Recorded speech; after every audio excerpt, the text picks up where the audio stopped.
Hi, good evening, everybody. Welcome. Thanks for being here. All right. Everybody's getting settled. Hello. My name is Edie Myers Power. I'm the program manager over at NAMI East Side.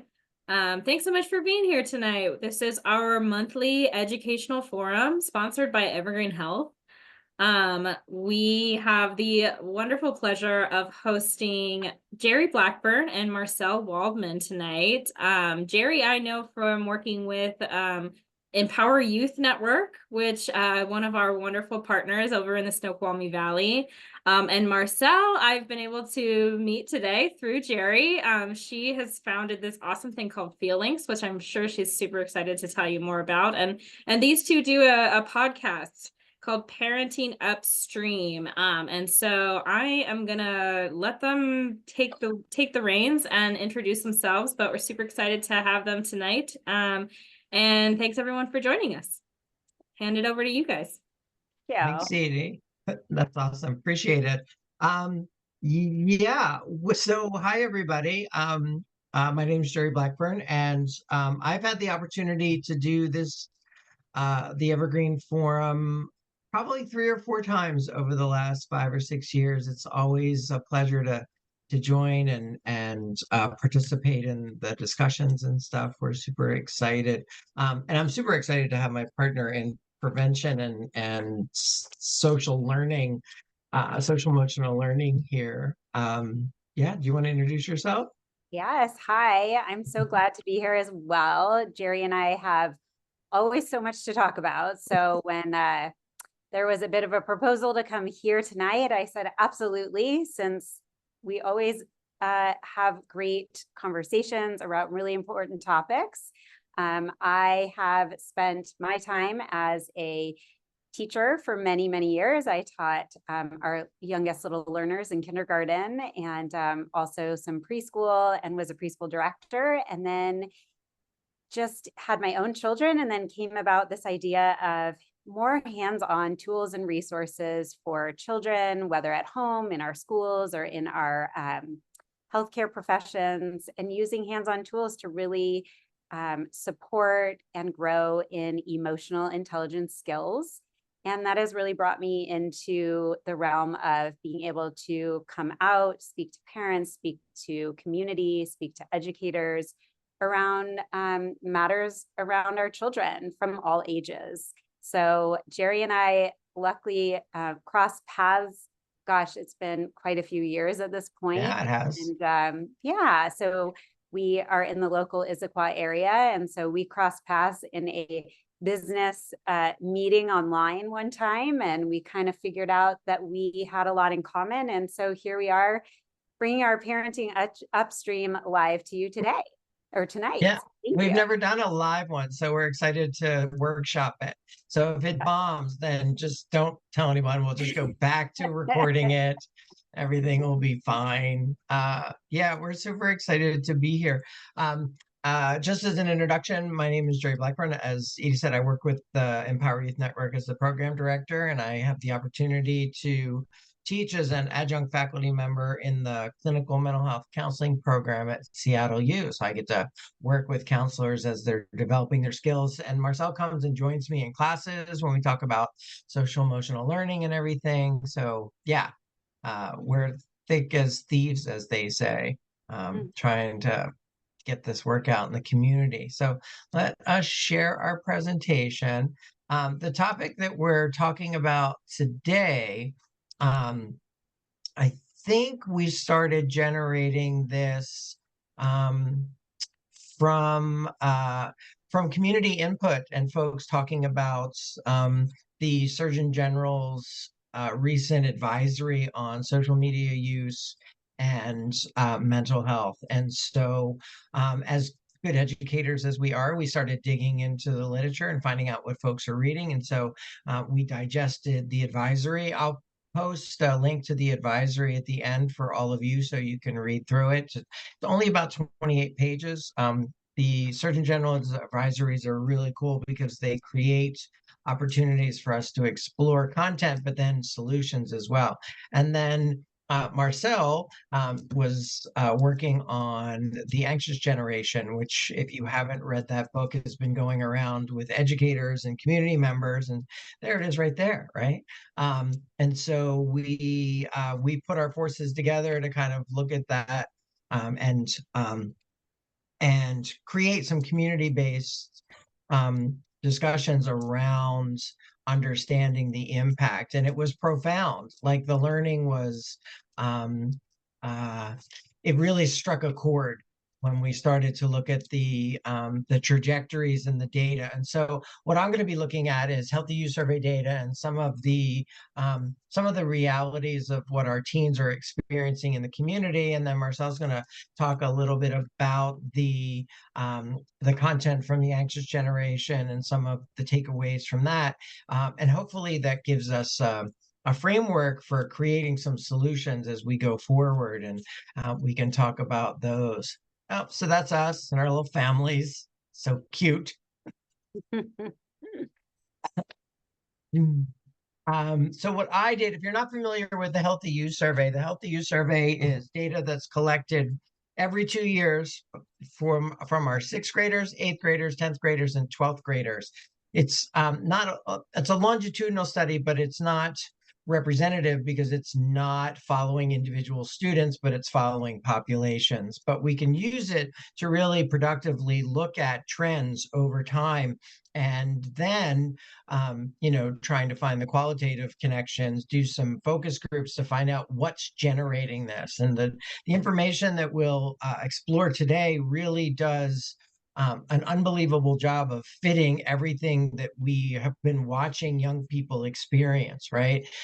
We looked at increases in anxiety rates over time, and we often, me included, would often attribute it to our myopic focus on success being only academic, right? And we changed all of these models and put expectations on young people about what success was, to the point where they were experiencing debilitating levels of stress. And that still exists. We know that young people push themselves further even than we as parents sometimes push, because we want them to be productive and successful and have great lives. But at the same time, we didn't necessarily take a really hard look at a new phenomena that came about, which was the active use and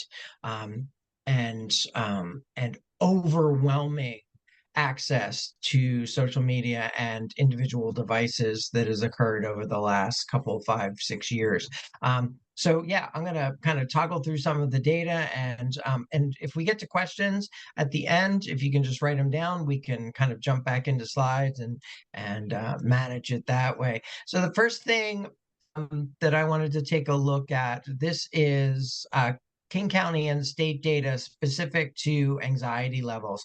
And like I said, we've seen significant increases. Well, first, not necessarily significant increases over time, but the levels of debilitating anxiety and stress that our young people were having. This is 10th graders in King County, and then they add state data on the dashboard of the Healthy Use Survey.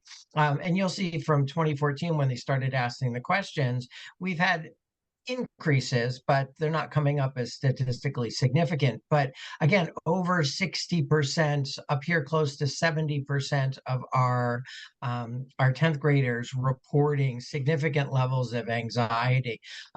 We actually skipped a year. You'll notice in 2020, we did not administer the Healthy Use Survey as we normally do because of COVID. It wasn't constructed to be administered at home. But when the students came in 2021, the Healthy Use Survey is taken in October, and you see significant increases in depression or anxiety when they return to school, which makes sense, right? They were out in the community, and we kept telling them, it's really dangerous, it's really dangerous, it's really dangerous. Okay, school's okay, you can go back. And so they returned with a significant level of anxiety. But as that year progressed and they came into 2023, 2 years later, the connections and And structures actually reduce their levels of anxiety in a statistically significant fashion. But again, if we set all that aside, still King County is looking at 60% of our 10th graders reporting those debilitating levels of anxiety. Same thing with the concept of uncontrollable worry, right? We saw 2014 and then increase, significant pop or a pop at least post COVID, and then a drop again, only down to, somewhere in the neighborhood, depending on state or King County data that we're looking at, somewhere in the neighborhood of a little less than 50%. So it's still concerning amounts of anxiety and worry. The next thing that Marcel and I decided to take a look at is some of the questions specific to social media use and time on screens and things like that. And so the first question that we explored is on an average school day, how many hours do you spend in front of a television, computer, smartphone, electronic devices, all of that outside of doing homework? And I created this slide based on reports of 3 hours, 4 hours, or 5+ hours. So all of these individuals fall into that range. So 66% of our 10th graders reported either 3, 4, or 5+ hours of screen time use every day outside of the work that they were doing in school and school homework, right? So then when we start to think about those hours in the day, what time they get done school, right? What occurs after that? Where are these hours coming from? Like, how are they finding this amount of time? And we've got some answers for that later on with some other questions as well. This question was specific to social media platforms, Instagram, TikTok, Twitter, whatever, Snapchat. And it was, how often were you using social media? And I only pulled out more than once an hour. So our 8th graders and 10th graders, 12th grade for King County didn't report because the sample size wasn't big enough to be representative. That's why you see I'm using some state data as well, which is better and more accurate anyway. But in King County, 17% of both our 10th graders and 8th graders report being on one of these platforms at least once an hour during the day. Again, significant time spent and rumination, like when we talk about what this impact is having. The idea of, okay, I posted something, now I have to go find out what happened to it, who liked it, who didn't like it, what are the comments, what are the responses, things like that. Another question that I took a look at is, on average school day, how many hours do you spend in, oh, did that repeat? Oh, yeah, sorry, that did repeat. Electronic devices or screen time. My apologies. Once an hour. There we go. Sorry about that. During the average week, how many days do you participate in supervised after-school activities? This could be any art, sports, community service, clubs, activities. And these are the numbers of individuals who reported 0 amounts of activity. I just add this to enhance our conversation, because there's a lot of potential social issues that are related to participation, financial ability, all kinds of things like that. But I thought it was interesting that the numbers across grades were pretty consistent. So that could indicate that it's a function of something other than wanting to, right? That they don't necessarily have access to throughout the state, but consistent numbers for all all 4 grades, really. I found that pretty interesting. This one was a little bit heartbreaking, having a now 19-year-old who just graduated high school. And we tried to set up some of the things that we're talking about in terms of cell phone use, but on average school night, how many hours do you sleep? And I just pulled in the statistics for individuals who reported 5 hours or less. So close to 20% of our high school seniors reporting sleeping less than 5 hours. As we know, young people need to get between 8 and 10 hours of sleep to be productive, and it gives them opportunities to neurophysiologically and physically heal and recreate and do the pruning and everything that happens in the central nervous system. So debilitating amounts of sleep in comparison to what is best practice for young people in terms of sleeping. And then I added this because I thought it was interesting when we talking about how we model and what we represent. 34% throughout the state, 34.5% of our sixth graders reported over the past 30 days when this was taken that they were riding in a vehicle while somebody was texting or emailing. I mean, the driver was texting or emailing. And so it just gives you an indication of, excuse me, how powerful cell phone use is. And I'm just with you. Like I'm sitting here, my device is here. It's so integrated into our systems and structures now that we don't even think twice, right? If I did a survey now or a poll, like how many of you, it is literally the last thing you touch at night and the first thing you grab in the morning.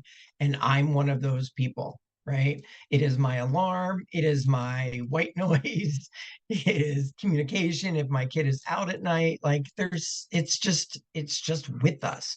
And with that comes our construction of systems based around it that are hard to understand how powerful they might be. So some of the things that have become concerning in this revelation, if you will, is the process that's involved in the central nervous system with regard to how the algorithms and the reward responses are purposely created, right? We know that and I just was it. Oh, it was at the Key Leader Summit while we were talking. Like I got into, I was walking with my wife, like in downtown Issaquah, and she was at this conference. So it was kind of funny to talk about.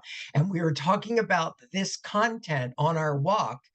And she looks over at me, and I had gotten a work email, and it was probably 6 o'clock in the early evening. And she's just looking at me and she goes, "You know what we're talking about right now?" I was like, "Yes." "You're talking with your wife, right?" "Yes." "Did you just answer that?" "Well, it buzzed." It was shiny. It went ding. It required my attention. And it was just such a grand example of how we become accustomed to those responses. But for young people, we're talking about a system, their central nervous system, where it's creating reward responses, right? By design, it's creating reward responses. And so we have to kind of understand our central nervous system is created to perpetuate things that feel good and force us to discontinue things that don't give us a reward. Like that's basic learning process. And so our central nervous system loves the idea of getting those instantaneous hits of reward on a consistent basis, right? The dings and the likes and the everything that comes with social media exposure. And so we're generating a physiological or process dependence, right? Because the idea of understanding that this could be problematic for young people, they really don't have the access, right? That's prefrontal cortex stuff. But what this is designed to do is impact the reward pleasure center, which is a really primal part of the central nervous system, right? It's the part of the central nervous system that perpetuates those ideas. So that's concerning. Some of the other concerning things besides the development of process dependence or those reward responses involve what we just looked at, problematic sleep cycles, right? We know that the light that's generated from social media use and screens for an extended period of time just activates the wrong sleep cycle mechanisms. And so we want to have quiet and calm and things like that when we're starting to get ready to sleep. Also, it's hard to put something down. Like, think about a good book times hundreds, right? Because you can just sit there. I'm sure folks on this call, you just get lost in the screen, right? There's got to be something cooler coming down the pike, and it goes and goes and goes. So it really does interfere with their sleep cycles. When we think about the levels of elevated anxiety, I gravitate towards this kind of base concept. I think for young people, physiologically, there's two very, very stressful places. It's the past, because we don't have control over it and we worry what we did, and the future, which we don't have control over and we worry what we're going to do, right? It's like the old adage when you do a presentation, there's what you said, what you wanted to say, and what you should have said, right? And when we get done, we'll go, oh, I wish I would have said, right? But Yes. we don't necessarily ruminate about it. But when it involves your well-being, when it involves adolescent development, comparisons, things that you should be in the know, right? Seeing somebody who's doing something that you were supposed to be invited to, all of that stuff is generating unbelievable amounts of discomfort. And folks like to make the comparison. Well, we always had bullies back in my day, right? Like, I'm going on 60. Like, I understand that, but we didn't have access to them 24 hours a day, 7 days a week, right? And we didn't have access to elevated intent, where people feel emboldened by the anonymity that social media provides, right? They don't necessarily care what they're saying or who it hurts or how it's painful. And that kind of regards also systems that are designed for comparison. The most unproductive thing that an individual can do is compare themselves to attributes that other people have that you don't necessarily have. You have a set of attributes that are specific to you, and things are learnable. But when you're looking at social media, it seems like those people just have that and you don't, right? It doesn't say how much time it took to develop those things. It doesn't talk about, all of it. It's all just like, after this, I'll scroll around and just get, all right. Oh, look at me, not in Florida this week. Well, Florida's a bad example because there's a hurricane, right? But like, just all of it, you kind of just like, right? People put their best manipulated selves on social media, and it creates systems that exclude individuals.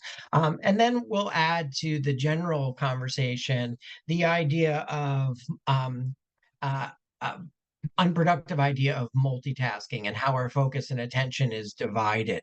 It was funny. I was looking at old job descriptions, not very old, at our organization. It actually had the term, applicant is able to multitask.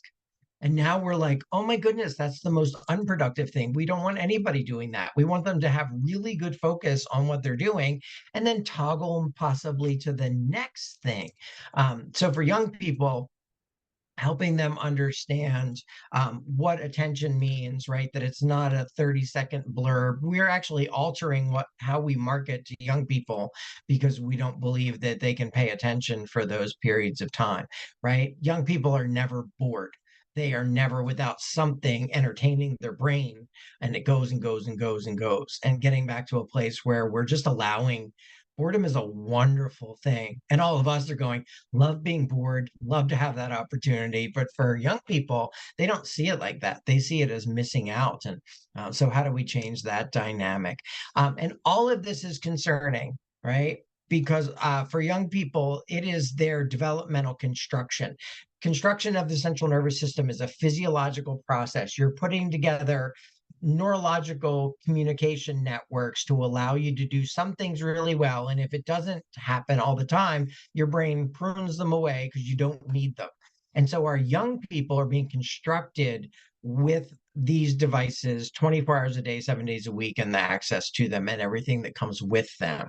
Right. And we don't know what that's doing developmentally.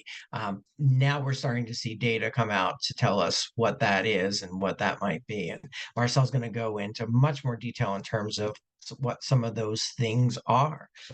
So yeah, Marcel, take it away. Well, thank you, Jerry. That's a great setup with all of the data and the understanding of how the brain works and kind of the things that we are noticing our teens struggling with, whether that be sleep habits or feeling included or seeing themselves as excluded. So the anxious generation, as we shared, is this book. And Jonathan Haidt was a part of sort of the research behind looking at what is going on with the generation of Gen Z. So Jerry, we're going to click through the slides as they go because there's some, thank you. So Gen Z is really anyone born between 1996 and 2010. They're also known as the Zoomers or the I generation. We also like to call them digital natives. I'll tell you, those are my children. So these are really the people that have grown up with having digital, license to be digital from a very young age. Many of our kids have had that. We can also refer to them as the internet generation. They're the first generation of Americans that went through puberty with smartphones, with social media. It has really become what we are seeing as the anxious generation, who we are also going to see some data, and much like Jerry was sharing, but depression, self-harm, and suicidal ideation as well. So these are really the things that we're seeing within this generation as we are going to be looking at a very specific range of time, about 5 years, to really see what has happened since not only smartphones, but really this big push of becoming engaged in social media. Okay, so next. So there's a cartoon here that I really thought was very interesting, and it's a young child here, and it says the parents coming up saying, "It's been so nice getting to interact with you for these past 6 years. Here's your first device." So not to say that, there's not some great things to be able to engage in on devices as children and as adolescents. So we are not putting down the use of all media and why that, there are some really great things to it. And we'll talk a little bit about some of those ways that even our adolescents engage in using their phones, maybe for even those anxious times sitting in the doctor's office, right? So we're not here to say this is all bad, but what we want you to gain from this is a better lens into what are we seeing and how can we help as caretakers, parents, or people out in our community. So that's really where we're going to take the conversation. All right, so here we go. So at this point, we are not able to really find any theory yet besides the arrival of smartphones and the rates of depression and anxiety rising quite significantly between 2010 and 2015. So we're going to go ahead and look at some of that data here. So the arrival of the smartphone was in 2007. However, when the smartphone started, we weren't quite engaged into social media in the way that started really during that 2010 period. So what we will find is that there was not only time to engage in social media, but that also is taking time away from other things that might have made us feel positive and joyful, that we are no longer seeing that engagement from. So go ahead to the next slide. So we have seen many lose the ability to really be fully present and engaged in the life that they are living, right? So while we might be appearing as though we're attending, we are sort of looking elsewhere, whether that be thinking about our email, whether that be monitoring our social media posts and wondering, as Jerry was talking about, who's liking it, who's commenting on it. So we're really becoming very anxious about what's happening in the virtual world while we're like living in the real world. We are noticing so much more of that content being consumed. We are watching what our friends are doing. We are watching what strangers are doing, right? So they're not even necessarily, we're not even also watching people like, oh, I started Facebook because I really wanted, my family to see my children. And I really, and now we've become noticing more that we're watching strangers doing things in their homes or doing things out in the community. Some of which our children are seeing and emulating those things. I've noticed over time. I have 2 teenagers right now, but schools, coming out with messages about things that are happening on media platforms such as TikTok. And these are, they're defacing, property in schools because it is now a challenge to do so. So we are seeing things happening now that were not part of life before the smartphones and the social media was happening. We have not only the consuming of our friends and of strangers, but also playing mobile games. We can take them wherever. Depending on what your regulations and rules are at home or things you may have set up, they can play with strangers online. Watching people play games is another thing that our children are enjoying doing. So these people have YouTube channels and they have places to go to watch them play games so you can learn from them. So we're also using so much time in really seeing our children get just enthralled and engaged in these media platforms that are taking time away from things like spending time with other people. So as you see here, if you pull up the data here, the next one, sorry. So by 2015, adolescents had less time and less motivation to get together in person. So as we see all of these things over on the left-hand side, look at what's happening with our 12th graders and the data that we see from that 2010 to that 2015 time. Our males, females, our children are seeing a huge decline in time spent with friends. Why? Because they are having this engagement of, oh, but I'm like with them, I'm seeing them, or I'm watching what they're doing, or they're engaging in watching their strangers on social media, right? So there's not as much motivation to get out and go, which is worrisome. So some of us might say, oh, well, we've had television, we've had, TV since the 50s and, television, we've got all these crazy channels now. We can all choose to maybe subscribe to or share with a friend. But what is different? So we're looking at portable, personalized, and very purposefully engaging places on the internet. And so we are noticing that, I don't know, my, teens and their friends, they kind of, I would say, use their media differently. But what I do notice is everywhere they go, no one's holding like a purse anymore. They're holding their phone in their hand, or they're putting the phone in the pocket, or it's falling out of their pocket. It is always seemingly a part of many of our children. So, and ourselves as well as adults. So this quote was in the book, and I really felt it very compelling to share because it really takes kind of what we were just talking about into kind of a short nutshell, is that we are forever elsewhere. As Jerry was pointing out, the dings and the per hour, how many times this is happening. And meanwhile, my phone's dinging right now saying dinner is ready, but that was supposed to be on silent. So I'm not even sure why it's dinging. Sorry about that.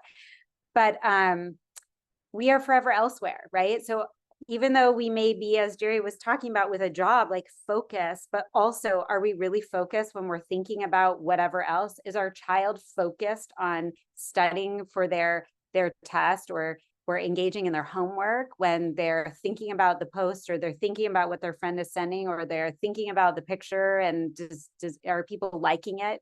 So this constant reeling in our brains is causing major distraction. Okay, so back to a bit of the data that came out again from the Anxious Generation book here. So we've seen this unprecedented rise in teen suffering between that 2010 and 2015 timeframe. We're going to see this in those Western nations. So we're going to see this in US, we're seeing it in Australia, in the UK, in Canada. So the developed nations are certainly seeing a lot of the same type of data. What I also want to say here, and Jerry also mentioned this, that we certainly know that there are many other contributors to poor mental health. We are focusing tonight and highlighting something that we do know also is a contributor, and it's a really important topic right now. In fact, I'll tell you, this morning they had a piece on the Today Show that's very similar to what Jerry and I are talking about right now. It is an epidemic. It is a problem, and we need to figure out how we can help and support teens and come together, because this needs to be a mass support, and this can't go one person at a time. Like, we need to think about how we can come together. We're seeing changes in some of our schools.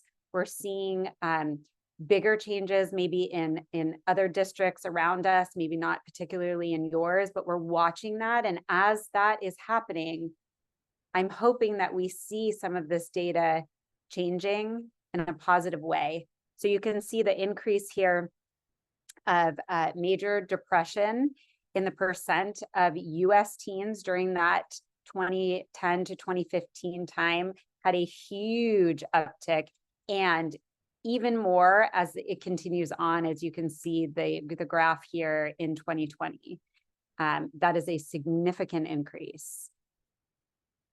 Okay, so the next slide here really just shows a snapshot of some of the other places that I was talking about that are more, the Western nations and the more developed nations. So up in the left-hand corner are UK teens. So we're seeing that as episodes of self-harm. So this would be for ages 13 to 16, and seeing a huge rise in episodes of self-harm in the UK for our teen population. Our girls increase at 78%, and the boys at 134% increase since 2010. That is gigantic. Okay, so what we also know is this. Our world events didn't suddenly worsen in 2012, but they were posted out on social media and pumped into our teens, into us. Like, when do we choose to turn it off? And when do we choose to decide that it's enough for our children? And we do have incredible adolescents that are doers. And I think that is something that is really incredible about this generation. Right now, my own nieces down in California are they've lost 2 teachers at their school due to funding. And what are they doing? They're using social media. They're figuring out how to get the word out. They've been on the news. They've reinstated one of the 2 teachers at this point. So there are ways that, like I said, we can see a positive influence. But the more our children are seeing, and not only is it real world news, but a lot of it is not. And our children don't have the capacity and understanding to be able to know what's real, what's not real, what's right, what's in line with our family values, what's not, when this is consistently being pumped into them. And so that has been a really big part of where social media has really done some harm to our adolescents. So we've created these emotions that are contagious. So the fright, the scare, the worry, the anxiety, right? So those things that come up when we're talking about different world events, and we're watching things happening, and we're watching some of these things happen in real time, because there's the ability to film them, there's the ability to post them, there's ability to watch them. So think about our young kids, our teens, our young adults watching these things, it is a very contagious, emotional place to be on the internet, seeing this. So, oh, and back to other generations, including our Generation X, our 1965 to 1980, woo woo, have not seen such rise in that clinical depression or anxiety. I think there are, though, the pieces that we were talking about those, our brains are also in this like disengagement where we're engaged, but we're also being pulled away from things because of our social media or our email or whatever the thing is. So we are becoming more discombobulated, if you will, because of these devices and the things that are kind of always there. Okay, so yes, there we go. So I just want to quick touch on, so what has happened and where have we gone, right? So the great rewiring of the brain is what Jonathan Haidt calls this time where we went from a play-based childhood to a phone-based childhood. So what exactly does this mean? It means that we used to have kids just playing in the real world, right? So our kids are wired for play. Having been a kindergarten teacher, a preschool teacher, having my own children, being around kids all the time, right? We know that the language of children is play. However, we've seen, unfortunately, a move and a shift away from that. We need to see kids physically play. We need to see risky play. We need to see behavior that lets them trial and error. We need to see them, problem solve. And these are the things that help our children learn, right? So they are not only learning because we're modeling for them, but they're learning from each other. They're learning through their own selves successes, their own failures. We want to see more socializing in person. This is where our children were. And now, as we saw in the data, we're seeing less of that. And at all ages, even as adults, some adults are more happy to be home because that's kind of what we got used to for a while too. And so re-engaging has been an anxious and scary feeling for some. So these are absolutely essential for developing social skills, being physical, having emotion regulation, having conflict resolution, being able to problem solve as human beings. Like, these are important skills that we need to learn, and our children need to learn. And they learn these through playing and being together in person with other kids. So we heard a lot about asynchronous learning when we were on computers, right? So synchronous, again, is just about being together. So we know that our kids have been pretty much overprotected in our real world and underprotected online. The virtual world has a lot of things that our children can see, get into, and it gets sticky and it's hard because there's only so many parameters that are there right now with our tech companies. So there are things that we need to start doing better as the adults in their world. So what we want to see our kids do is sort of be in that discover mode of new experiences and experiencing life. And that is what we used to see. Like, a lot of our parent generations can start talking about the things that they did and how they were outside and they were doing all of this. It wasn't about screens and it wasn't about being alone. And now we're in this other mode of defense, and there are threats, and there are things that we want our children to be able to experience in life that they're not really experiencing in the way that they are possibly engaging with their screens.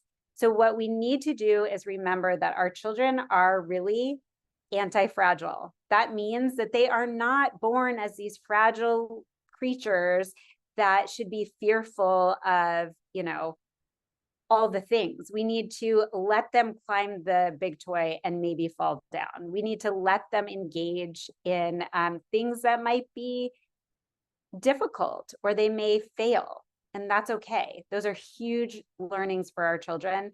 It helps with their resilience, their self-esteem, they're developing strength.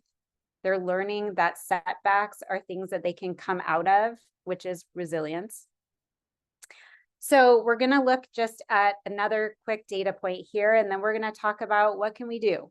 So when we look at this chart right here, it's telling us about UK children's daily time use from 1975 to 2015.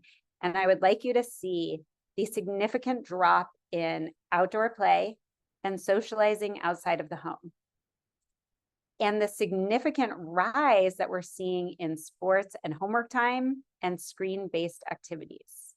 So you can see like the rise in screen-based activities is quite high comparably. So what I hope for is that we can start figuring out ways to swing the pendulum back to this childhood where kids really get to experience one another in the real world and in real life. So we have, I think the next slide. Okay, here we go. So what can parents do? So we have a list for you. I'll tell you, this pretty cool photo on the right side was my daughter's softball tournament. The 14-year-old teenagers decided on their own that they wanted to put all of their devices in the middle of the table and spend time together. Not one parent told them to do this, but it was really a beautiful, fantastic thing. And they were playing like old school games, and they were talking and having such a joyful time together.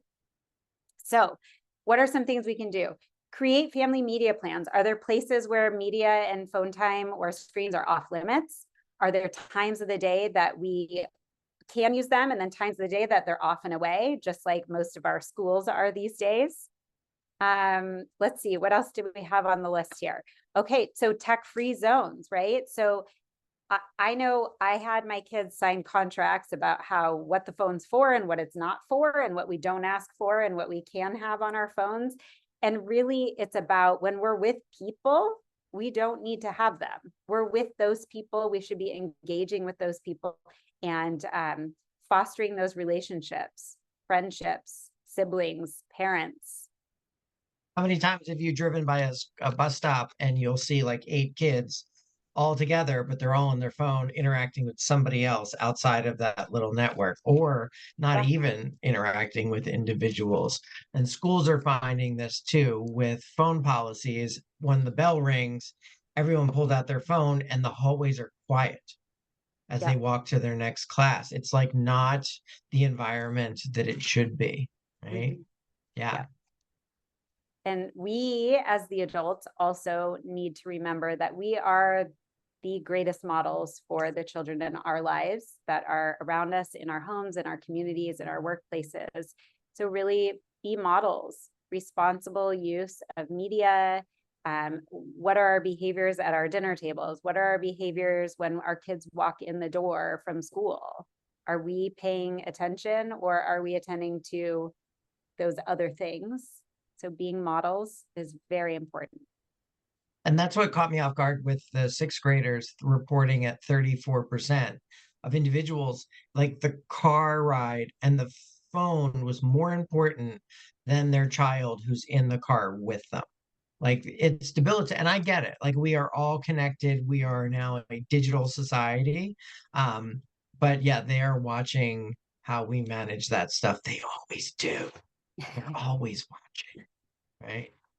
Teach kids about technology and empower them to make decisions. When Marcel and I did a large event with my organization, and the tables created solutions, and this was a lot of what they created, and talking about uh, internet literacy classes for younger kids and helping them understand and how to navigate online environments, because they're really just like and I did this, when my kid was hit 6th grade or 7th grade, like here's instantaneous access to every bit of information on the planet. Good luck navigating that. And the amount of inappropriate, sexually inappropriate content, now AI generated content. Yeah, they definitely need skills to be able to manage those things. Yeah. Go ahead, Jay. Oh, sure. Reporting bullying.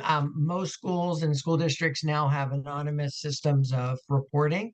I actually just did this at our high school the other day. It wasn't about cell phones, it was about crazy kids driving little electric motorcycles down one-way streets and stuff like that. I was like, this is like what is going on? It was just like an invasion. But I noticed when I went on that they have a portal for reporting things that you're concerned about. If it's something that's significant, obviously law enforcement might be involved as well, but we can make and change things in our communities by making sure that somebody who's in can address it are aware of those things.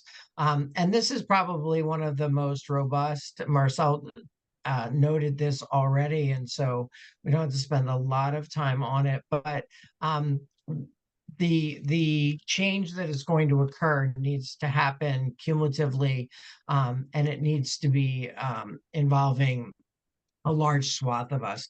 Most parents understand that this is difficult, but at the same time, they're used to the dynamics, right? They're scared to not have 24 hours a day access to their kids, right? I mean, I was the same way. Like when I wanted to say something, I want to say it immediately. And I would have to think, okay, he's at school. I don't care if he's at school, right? I'm mad. I'm angry. I have something to say, or you have an appointment. Like, it's just so convenient, and such a disruption. And our children are safe, right? Statistically, they are so safe, in spite of what we see in some of the tragedies in the world. So yeah, we're going to have to establish this, and parents coming together to have that, because children, it's hard for them to respond. My wife is an 8th grade teacher, actually at curriculum night tonight in the Lake Washington School District. And she always asked her kids, if everybody had the same rules and you couldn't have your cell phone at school, would you care? And they're like, no, that'd be all right. Like, it is really just like the duck thing, right? They all want to be part of that same structure. So another good, the cool thing about and I'll put it in the chat, the advisory from the Surgeon General is that he always includes appendices that have solutions. This is verbatim from the section on what parents can do. But there's parts for researchers and nonprofit organizations and communities and different subsections. So it is really valuable for a lot of different organizations to utilize. Yeah. And we have a couple minutes for questions or comments or camaraderie. I just want to quick add to, now even like the latest report that came out about loneliness and parental loneliness. Yeah. There's a huge component here too with the online generation and being online and not maybe feeling that comfort of getting out and going out the way that we used to. And finding places like this, it's such a great way to bring people together to listen and learn and take in knowledge and share with each other. And so the more we can engage even this way, and I know it's on a screen, but sometimes for our lifestyles, it's easier, but we are talking to each other. And I think that engagement in one way, shape, or form, we're engaging in the real time with each other. So I know that that's kind of a big thing right now too, and a big discussion coming up about parental loneliness. So it's good to Let's see. actually even stop sharing. If people want to like click on their cameras and we can see each other. I know it's hard though. Does anybody have any questions or comments? Anything we can add to the story?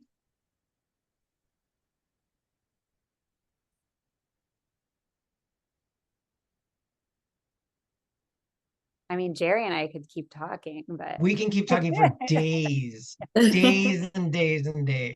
we can. Yeah. Well, we must have done a good job. Let me quick put, oh, you're quite welcome, Lynn. Thank you. Yeah. Um, I do have just a quick thought that maybe I was wondering yeah. if you all had any thoughts. I thought this was very, very relevant that we ended up scheduling this talk today for around the same time that Instagram just announced their teen accounts. Yeah, And so I was I wondering if saw y'all that had any too. thoughts on that initiative on their part. We certainly hope that it's going to generate some changes and solutions, but kids are so savvy. When the different schools announced like they're going phone free, Marcel was telling us that kids already ordering cheap burner phones that they can put in the pouches and just have their other phone with them. Parents actually kind of co-signing some of the behaviors and trying to help figure out how they can help their child because they want access to them and stuff. But um, yeah, hopefully it makes some changes. Marcel, what were you gonna say? Sorry. I was gonna just say the same thing. You know, it's interesting you asked because I actually posted it on my social media and just said, what are your thoughts? Mm, And unfortunately, I would say most of them were pretty much what Jerry was just saying, that people just are sort of thinking like, we want to see something. So I think that they're trying maybe to try to change the perception of what their companies may be doing by trying to be supportive in some way. But I do think that unfortunately they know how to work around that. There is no, they, as he talks about as well in the book, you know, there is no way to know how old a child really is. So saying you're 13 or 16 or 18, like they actually don't know. And part of that is because if one platform starts doing that, they're all going to go to another platform, which is, he talks a lot about that in the book. And what I find interesting as a small business owner, I had to go through sending in so much information about myself to get a small business account on a social media platform.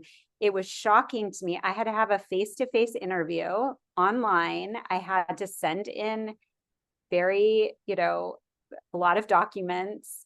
And yet our children, there's no check. So they can say they're a different age and no one's saying, you know, differently. And I did want to add in this book, as Jerry was saying in the guide that he put in the chat, this book also has for different age groups, like what can we do starting with our younger kiddos and what can we do as time. So, I mean, I recommend that if this topic is something that you are hungry for more about, this book is really a great place to just dig deeper. So yeah. And Lane, you're absolutely right. Our young people have a difficulty with interaction socially. They're just not getting the practice. The other thing that happened, my friends are all psychologists, and I was at a conference this weekend, and we were talking about the impact from a physical standpoint of being masked and online for such a period of time. Masks really do took away a lot of our instinctual connection with other people in terms of flight fright responses and all kinds of just in like things that have been genetically programmed in us. And so, to change those dynamics, it takes a lot of practice, and our young people aren't getting that practice. Right? They're not good in social settings. They interrupt. My wife has a list of them if you want those just behaviors. We're noticing, right, just subsections of behavioral struggles that are a function of COVID to some degree, but also that we don't have any good ways to increase and practice those. Yeah. I just had one quick question. Hello. So this was a wonderful presentation. Thank you both very Oh, much. thank you.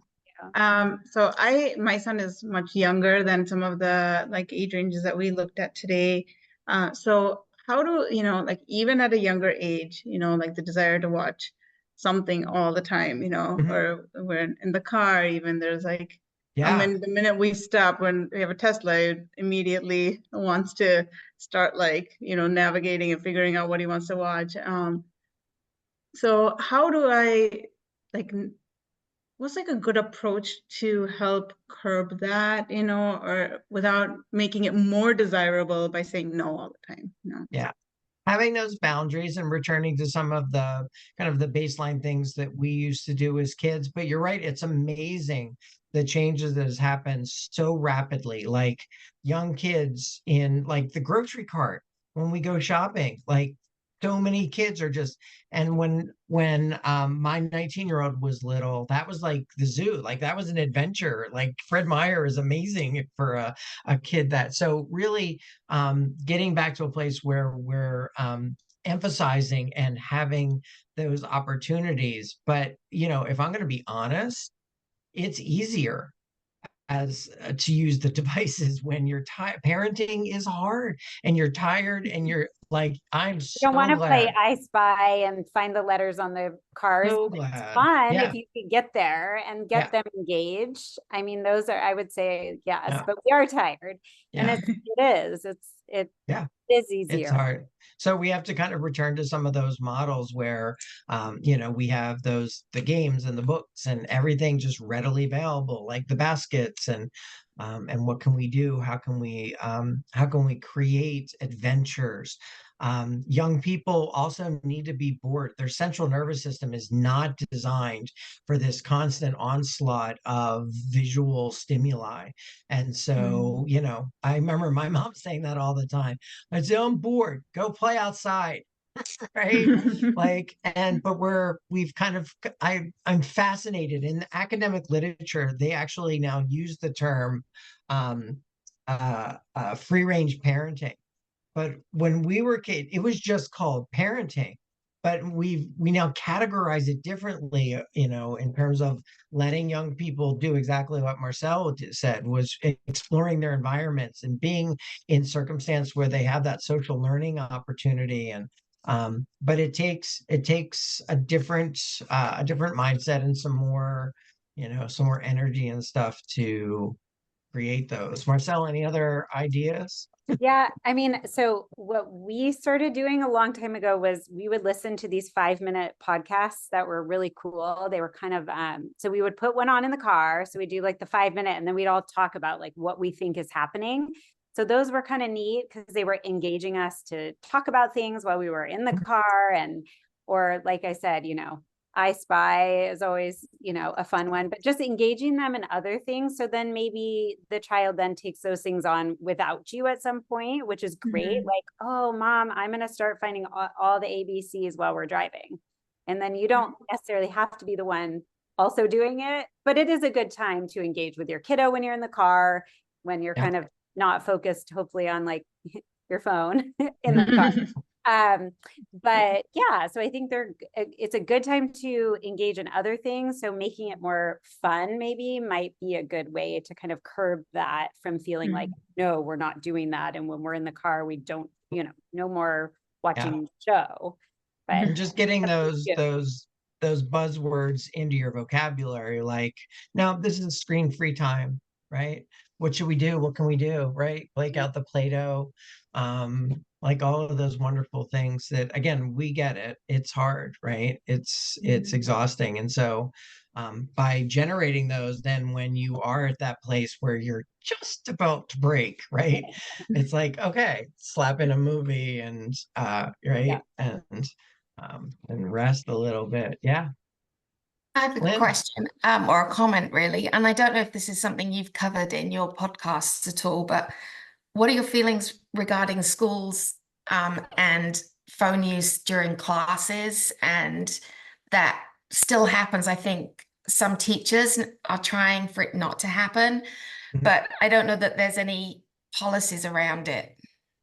Lots of schools are making the switch to phone-free classrooms. My wife, Lake Washington School District, I also work in Riverview School District and Snoqualmie Valley School District, and they're making those moves.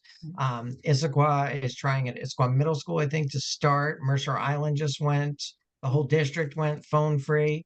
And so they're seeing like the disconnect in terms of development. Again, like it was on an MSNBC article and they were interviewing teachers, and I never thought about it. And they were just like, it is sad when kids go out in the hallway and it's not pandemonium. And I was like, that makes sense, right? Like all of those social interactions and even toggles and pushes and like all of that is learning, and it's been substituted. So I think most school districts are rapidly making the changes because they know the benefits to doesn't mean that they don't use devices for all kinds of cool interactions. We live in a Right. digital world, but right, there's a balance that has to be struck. It's a Yeah. great point, Lynn. Thank you. Yeah. Thank you so much. Yeah, absolutely. It's great meeting you. Thanks for popping on. Thank you. You're right. I think we're ready to roll. Looks All like right. something there in the chat for us. Oh, Yeah, if you guys are ready to wrap things up, then thank you so much for joining us tonight. This was so fantastic, and I think such a relevant topic. And I'm just like, I'm not a parent myself yet, but I want to be, and so I'm absorbing. I'm loving just being able to be involved and hearing all this from you guys, so I can learn a little bit more for my life later too. But yeah, thank you guys so much. What I dropped in the chat there is a demographic survey. Just helps us with our program funding for the future. So if you've joined us tonight and you have the capacity to fill that out for me, go ahead and follow that link. It's just a quick 5-minute survey. And if you'd like to join us again for one of these monthly forums, we do hold these once a month on all sorts of different educational topics surrounding mental health. It's an EvergreenHealth sponsored space, and we hold it on the 4th Tuesday of every month. So if you found us through our newsletter, or you found us on the website, or you found us through Jerry's sharing some of the stuff about this event, or Marcel, either way, whoever you heard it from, we will have another one next month. So please, we would love for you to join us in the future as well. Jerry, Marcel, thank you so much again for joining us tonight. This was so wonderful and so engaging and impactful. And yeah, other than that, I hope everyone has a really great evening, and thanks for joining us. thanks, everyone. Bye. All right.